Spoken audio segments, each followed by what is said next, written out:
in the Heart Institute, in the hospital in general, and in the emergency department at Parkview, we have made great strides in making sure that our patients are safe. You're much safer coming to the hospital and into a safe environment where we're all very aware of offering you the most safe environment possible, as opposed to staying home and taking a chance on something that could be life-threatening. So in the emergency department, we've put a lot of things in place to help patients. So patients that come in with chest pain, they're quickly taken back to a room. We limit the number of caregivers that are going into that room just so we don't have to expose people that don't need exposed or expose you to other people that's unnecessary.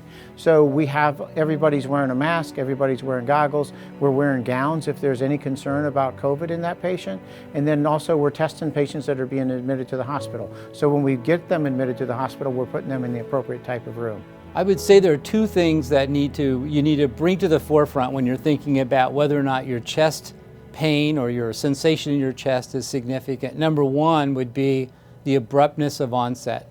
So if a chest pain starts abruptly, it needs abrupt attention. And meaning that if it starts all of a sudden, you need to decide, I'm going to go in all of a sudden.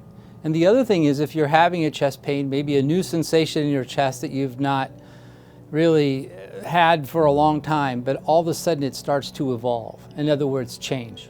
If you're having new chest pain that just started and it's pretty intense or pretty severe and it lasts more than maybe 30 or 40 minutes, you should definitely take some aspirin unless you're allergic to aspirin, and then call 911. If that chest pain is progressive, especially if that chest pain has symptoms that it's moving around, like it may move to your shoulder or to your jaw or to your face, those types of things are also more worrisome. We worry about associated discomforts or other feelings such as sweatiness, nausea, feeling lightheaded, passing out, and all of these things that come along with some sort of chest pain sometimes gives us clues as physicians as to the etiology or the cause of those chest discomforts. If it does turn out that you have something very serious, let's say that you have a heart attack, which we deal with every day, all the time, the earlier we can address that, the more heart muscle we can save, and the better you're going to do long term.